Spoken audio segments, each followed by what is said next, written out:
Good morning, class 7th. I welcome you all to yet another session of the subject SST. In this class, we're going to continue with the first chapter of the civics, that is Emergence of Democracy, a Historical Perspective.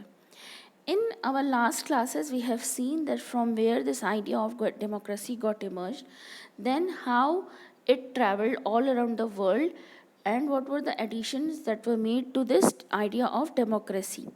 Then after that, we have studied that what do we mean by the adult franchisee in context of the Indian democracy. Then we have studied that what do we mean by the political parties, the types of the political parties. Then we have studied the different forms of the government, that is the parliamentary and the presidential form of government. Then after that, in our last class, we have studied the principle of democracy, that is equality. In today's class, we are going to start with a new heading, that is a struggle for equality in India. देखो, हम एक ऐसी country से belong करते हैं जो कि area wise और पॉपुलेशन वाइज बहुत ज़्यादा बड़ा है, राइट? और हमारे यहाँ जो वेरिएशन है हमारी पॉपुलेशन में, इट इज़ ह्यूज. मतलब आपको रिलीजन वाइज भी, religion, caste, creed, culture, region, हर तरह से आपको वेरिएशन देखने को मिलेगा. देखो, ये जो आइडिया ऑफ इक्वालिटी है ये आज भी हमारे यहाँ कुछ लोगों तक नहीं पहुँच पाया है. जैसे for example the forest dwellers of the Satpura region of Madhya Pradesh. ये जो फॉरेस्ट ड्वेलर्स थे सतपुरा रीजन के, इनको अपनी ही फॉरेस्ट में इनको फिशिंग करना अलाउड नहीं था. ये अपने ही फॉरेस्ट में अपने रिवर से फ़िश कैच नहीं कर सकते थे और इसको वहाँ पर इनकी कोई सुनवाई भी नहीं थी. तो इसको इस चीज़ को ख़त्म करने के लिए सतपुरा में एक NGO था, दैट इज़ तवा मत्स्य संघ, जो इनकी हेल्प के लिए सामने आया और इनको गवर्नमेंट से रिकॉग्निशन दिलाया और इनको मदद की कि अपने रिवर में ये फ़िश की कैचिंग कर सकें. एंड देन उसके बाद इस कैच को वो अच्छे प्राइसेस पे मार्केट में सेल कर सकें, ये भी इनको हेल्प कराई.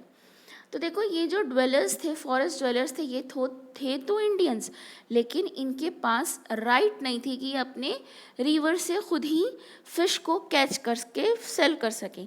तो यहाँ पर देखो एक डेमोक्रेसी का बहुत एक इम्पॉर्टेंट एस्पेक्ट सामने आता है.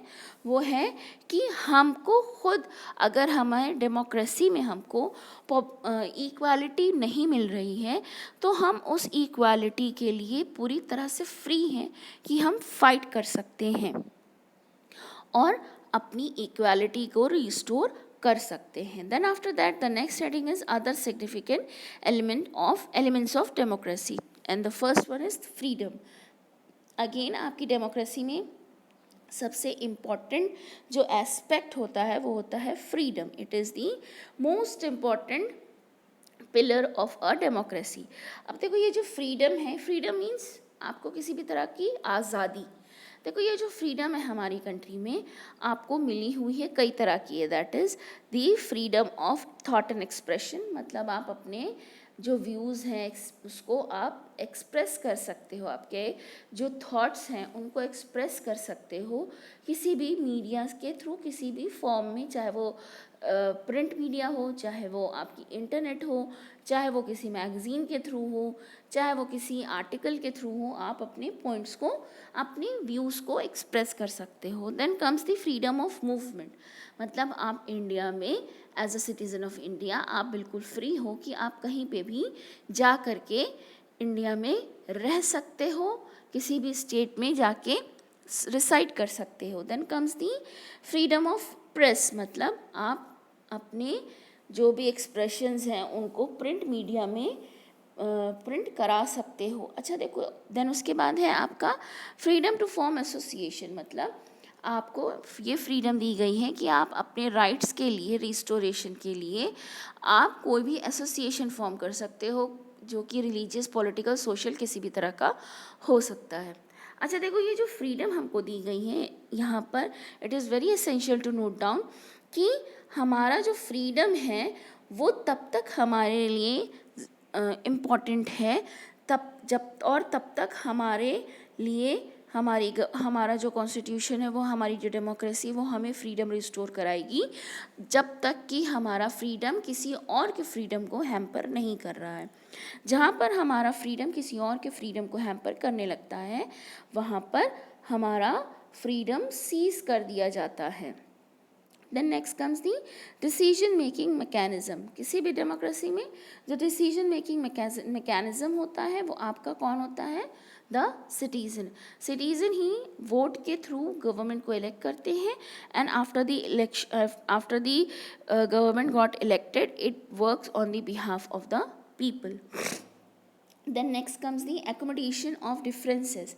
एकोमोडेशन ऑफ डिफरेंसेस मतलब हमारी डेमोक्रेसी में हम अलग अलग वॉक ऑफ लाइफ से आते हैं और हमारे अलग अलग पॉइंट ऑफ व्यूज़ हो सकते हैं। तो इस पॉइंट ऑफ व्यूज़ को किसी भी डेमोक्रेसी में एकोमोडेट करना बहुत एसेंशियल है। यहाँ पर freedom of accommodation of differences का मतलब है कि जो हमारे यहाँ पॉलिटिकल पार्टीज़ होती हैं, तो दो पॉलिटिकल पार्टीज़ होती हैं। एक होती है which is running the government, which is in the power, and the other one is the which is the opposition. तो जो हमारी अपोजिशन पार्टी होती है, वो हमारी गवर्नमेंट की हर एक एक्टिविटी पर it keeps us close watch, और हमें बताती रहती है, सिटीजन ऑफ इंडिया को बताती रहती है गवर्नमेंट के क्या क्या ग्लिचेस हैं, क्या क्या यू कैन कह सकते हो कि शॉर्टफॉल है, या कहाँ पे गवर्नमेंट काम नहीं कर रही है। Then after that comes the popular participation. Popular participation, देखो ये जो डेमोक्रेसी है, ये तब तक काम नहीं कर सकती है। पॉपुलर पार्टिसिपेशन का मतलब है लोगों का पार्टिसिपेशन। देखो हमारे यहाँ जो ये डेमोक्रेसी है, ये तब तक, या हम किसी भी कंट्री में जो डेमोक्रेसी है, वो तब तक काम नहीं कर सकती है जब तक कि यहाँ पर लोगों के अंदर पार्टिसिपेशन ना हो, जब तक कि वो आप कह सकते हो कि गवर्नमेंट के जो फॉर्मेशन है उसके अंदर लोगों का पार्टिसिपेशन ना हो, वो वोट नहीं कर रहे हैं, तो कोई भी डेमोक्रेसी नहीं कही जाएगी। Then after that comes the enhancing human dignity. देखो कोई भी जो डेमोक्रेसी होती है, वो किसी भी इंसान की जो डिग्निटी है, ह्यूमन डिग्निटी है, उसको एनहांस करती है। कैसे एनहांस करती है? उनको अलग अलग तरह की फ्रीडम प्रोवाइड करके, उनको अलग अलग तरह की इक्वालिटी दिला के, सोशल, पॉलिटिकल, रिलीजियस इक्वालिटी दिला के, उनको आप कह सकते हो कि उनको हर तरह की लिबर्टी दे करके, ऐसी लिबर्टी दे के जिससे वो एक अच्छे इंसान बन सकें, एक अच्छे सिटीजन बन सकें। To this we come to an end of the chapter. आपके चैप्टर के लास्ट में there are certain words which are as explanatory words, that is feudalism, franchise, suffrage, envisage, dictatorship, fraternity, eradicate, sovereign. देखो ये सारे के सारे जो भी आपके terms हैं, these are very important from point of view of your learning and also from the point of view of your examination. So better you learn these words, and as because they might come in your examination. For your question answers, you will be given the answer sheet, that is the solved answer sheet will be provided to you in your respective WhatsApp group. So for that you don't have to worry. Thank you so much. Have a great day ahead.